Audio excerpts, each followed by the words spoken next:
చదువుతో పాటు skills, placements తో పాటు సక్సెస్ సందీప్ యూనివర్సిటీ మాత్రమే అందిస్తుంది. పాకెట్ మనీ అంటే ఆ రోజు నా నా మాట ప్రకారం యాక్టర్గా వెళ్ళాడు కాబట్టి వీడికి ఒక మెయింటెనెన్స్ చేయాలి, ఇవన్నీ చేయాలి కదా. బట్ ఏ నెలకి ఆ నెలకి ఇవ్వడం కాకుండా దానికి ఒక ప్రాసెస్ సెట్ చేశారు. నెలకి ఇంత అమౌంట్ వచ్చేటట్టు సెట్ చేశారు. అంతే. చాలా దూరం వెళ్ళి ఆలోచించారు. అంటే ఐ థింక్ దానివల్లే నేను కొంచెం మెంటలీ కూడా లేజీ అయ్యాను నా ఫీలింగ్. కోవిడ్ తర్వాత చాలా ఎఫెక్ట్ అయ్యాను ఆఫ్ కోర్స్ లాస్ట్ తర్వాత. బట్ అదే నాకు రేపు మాపు నాకు ఫుడ్ ఉండదు అని ఆలోచిస్తే అంత టైం ఉండేది కాదు నాకు ప్రాసెస్ చేయడానికి. ఐ షుడ్ హ్యావ్ వెంటనే వెళ్ళి ఇంకో ఎడిటింగ్ ఏదో ఒకటి తీసుకొని ఏదో ఒకటి స్టార్ట్ చేసేవాడు. బట్ నాకు ఆ లగ్జరీ వచ్చింది. ఆ లగ్జరీ గిల్ట్గా మారింది మళ్ళీ. పనికిరావు నువ్వు, హ్యాపీ ఎన్ని రోజులు ఇంకా అదే పాకెట్ మనీ. మీకు అభ్యంతరం లేకపోతే ఆ అమౌంట్ చెప్తారా నెలకి ఎంత వస్తుందో? ఏది తండి 3 to 4 or something becomes 3-4 lakhs. Yeah, crores కాదు, lakhs. బట్ దాంట్లో నాది ఈఎంఐస్.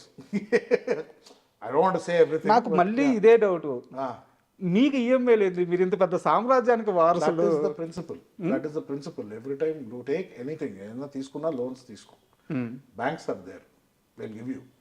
ట్యాక్స్ కరెక్ట్గా సిబిల్ బాగుంటుంది, రేపు ఒక ప్రాసెస్ అంటూ బాగుంటుంది. ఫైనాన్షియల్ ప్రాసెస్ అనేది ఉండాలి. So don't step outside the system. మీ కొంచెం గ్రౌండెడ్ ఉంటే రేపు మనకి మనకి రేపు మాపో we need help from the banks. ఏదైనా చేయాలనుకుంటుంటే if I want to start a venture, develop relationship with the banks. ఉన్న డబ్బులను అలా తగలబెట్టేసుకుంటే ఎలాగా? Rotation is important. That is any smart parent would do that. Savings, rotation, EMIs, CIBIL is very important in life. So అది 100% ఒక procedure అండి. ఇప్పటికీ finance అంటే నాకు కొంచెం ఐఎమ్ మోర్ క్రియేటివ్ పర్సన్, నేను అట్ సైడ్ ఉంటాను. కానీ ఫైనాన్షియల్ వచ్చేసరికి నాకు చాలామంది అడ్వైసెస్ కావాలంటే తెలిసి ఫ్రెండ్స్ కానీ I take every once advice ఏం చేయాలి, ఎందుకంటే నాకు అంత ఐడియా లేదు. బట్ ఇంత ఆస్తిలో సగం పర్సెంట్ వీళ్ళమ్మ మీ పేరు మీదే ఉందంట కదా? ఉండనేమండి, ఉంటే రేపు అది ఆ టైం వచ్చి నేను మేనేజ్ చేయాల్సి వస్తే నేను మేనేజర్ దానికి. I'm not the owner, I'm always the servant of Vijay Krishna movies అని నేను ఫీల్ అవుతాను. 2,000 కోట్ల వీళ్ళమ్మ ఉంది మీ పేరు? నాకు తెలియదు అండి, నిజంగా తెలియదు. తెలుసుకోలేదా? నాన్న అడగలేదు. ఎందుకు తెలుసుకోవాలి? నాన్న అడగలేదా? ఎందుకు? నేను అది వాడినప్పుడు నాకు ఎందుకు? వాళ్ళు సంపాదించిన వాళ్ళు అది జాగ్రత్త చేయడం మన పని, అంతే.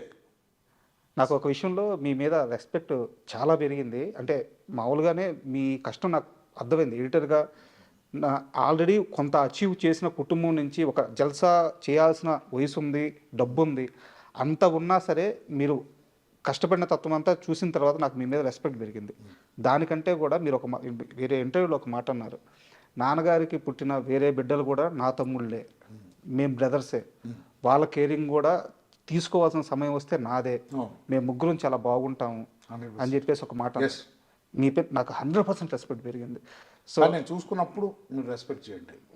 ఆ సిచ్యువేషన్ వచ్చి నేను చూసుకున్నానంటే వాళ్ళని సరిగ్గా అప్పుడు చెప్పండి. అప్పటి వరకు నేను మాటే చెప్పాను, మాట ఇచ్చా, కానీ నేను ఇప్పటివరకు అది ప్రూవ్ చేయలేదు. ఆ సిచ్యువేషన్ వచ్చినప్పుడు when I succeed in that, then you tell me I respect you. But మీరు ముగ్గురు బ్రదర్స్ కదా, కలుస్తుంటారా మీరు ముగ్గురు? Talk on the phone. Mostly second బ్రదర్తో ఎక్కువ కాంటాక్ట్లో ఉంటాను. ఓకే. చెన్నైలో ఉంటాడు. వాళ్ళ రిలేషన్ నాన్నగారితో ఎట్లుంటుంది? బాగానే ఉంటుందండి. ఇది టాక్ రెగ్యులర్లీ. ఆయన నాకన్నా ఎక్కువ డాడ్తోనే మాట్లాడతాడు. వీకెండ్ ఒకరోజు ఫోన్ చేస్తాడు నాకు, సండే ఒకరోజు నాతో మాట్లాడమని. సో ఒకవేళ మిస్ అవుతే వీక్ డేలో ఒక రోజు కాంపన్సేట్ చేస్తాం.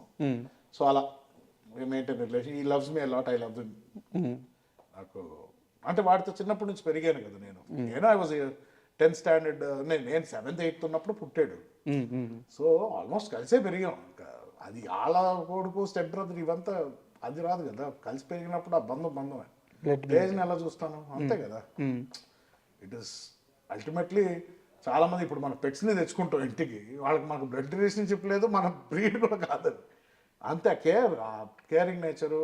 ఆబ్వియస్లీ నేను తేజాని నేను ఇన్ వే ఒక సన్ లాగే చూస్తా నా బ్రదర్స్ని. నాకని చాలా చిన్నోళ్ళు, బిగ్ బ్రదర్ అయినా కూడా అలాంటి ఒక దీంట్లో చూస్తాం. సో ఎప్పుడు ఆ కాంపిటీషన్ ఇవన్నీ కాదు. So when they look up to me, I will give everything. But ఇక్కడ ఒక సన్నటి లైన్ ఉంది. నాన్నగారి పనుల్లోకి మీరు ఇన్వాల్వ్ కాకపోవడము, ఆ లైను పట్టుకొని ఇద్దరు పరిధిలో, అంటే తండ్రి కొడుకులే, బట్ ఇంత పెద్ద వ్యవహారాన్ని నడిపేటప్పుడు ఏంటంటే ఒకరికి ఇచ్చేయాలి. ఒకరిని ముందు పెట్టాలి, ఒకరి వెనకాల ఉండాలి. సో అది ఎలా మ్యాచ్ చేసుకున్నారు, ఎలా కుదిరింది అది? న్యాచురల్గా కుదిరిందండి. He is a very efficient man. అన్నీ చూసుకున్నాం, పొద్దున్న లేచిన దగ్గర నుంచి ఈవినింగ్ వరకు. ఆయన ఎంతసేపు పడుకుంటారో ఆయనకే తెలీదు, కానీ కంప్లీట్ చేయాలంటే టాస్క్ కంప్లీట్ చేస్తారు. ఆయన ఎప్పుడైతే టేక్ ఓవర్ చేశారో అక్కడి నుంచి నాన్ స్టాప్గా is been sitting on developing Vijayakrishna Green Studios and everything. So ఒకళ్ళు తీసుకున్నప్పుడు ఇనిషియేటివ్ మనం జస్ట్ వెనకాల సపోర్ట్. ఆయన పని చేయమంటే నేను చేస్తా అంతే. సో దాంట్లో ఎప్పుడు రెండు తలకాయలు ఉండకూడదు బిజినెస్లో. ఒకళ్ళు లీడ్ చేస్తున్నారంటే కరెక్ట్, ఒకడే, ఇంకొకళ్ళు వచ్చారంటే ఉన్నది కూడా చెడగొట్టుకుంటాం. అంటే ఇక్కడ నాకు అర్థం కాదు ఏంటంటే, చాలా చిన్న చిన్న లిమిట్ ఆస్తుల దగ్గర సినిమా సెలబ్రిటీకి సంబంధించిన వారసులు పిల్లలు మీడియా ముందుకు వచ్చి గొడవలు పడతా, తల్లిదండ్రుల మీద, అన్నదమ్ముల మీద రకరకాల ఇష్యూలు అవుతూ ఉంటాయి అన్నమాట. సో ఇన్ని వేల కోట్ల రూపాయల ఆస్తులు ఉన్నా కానీ ఏ రోజు విజయ నిర్మల గారి కుటుంబం నుంచి ఒక్క మనిషి మీడియాకి ఎక్కువ, రోడ్డుకి ఎక్కువ, ఆస్తి విషయంలో ఒక్క మాట, ఒక్క సందర్భంలో మాట్లాడిన సందర్భమే లేదు. సో అది పెంపకం నుంచి వచ్చింది అనుకోవచ్చు. అంతేనండి, అంతే అనుకోవాలి, ఇంకేమనుకుంటాను. నచ్చుతుంది అంటే సోల్ క్యారియర్ గ్రాండ్ మా భుజాల మీద మొత్తం ఫ్యామిలీని మోస్తుంది. సో ఇప్పుడు ఏంటంటే ఆ ఒక పేరుని నిలబెట్టడం మన బాధ్యత, కానీ దాన్ని ఇప్పుడు తీసి మనం 100 రెట్లు చేసేది ఏం లేదు. ఆవిడ చేసిందే గ్రేట్, దాన్ని ప్రిజర్వ్ చేసుకొని మనం పర్సనల్గా ఏం చేసుకున్నాం అనేది గ్రేట్ ముఖ్యం.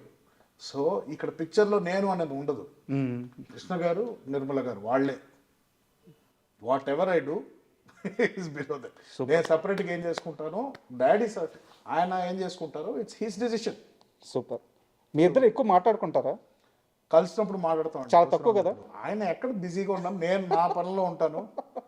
ఇలా ఆఫీస్ టైంలో ఇలా వచ్చినప్పుడు మాట్లాడుకుంటాం, అన్ని డిస్కస్ చేస్తారు. ఆయన టైం టు టైం ఫోన్ చేస్తారు, అప్డేట్ అయినా ఉందా, ఒకవేళ లేకపోతే ఏదైనా హ్యాండిల్ చేయాలంటే, ఇలాంటి ఏదో చిన్న చిన్నవి ఉంటాయి.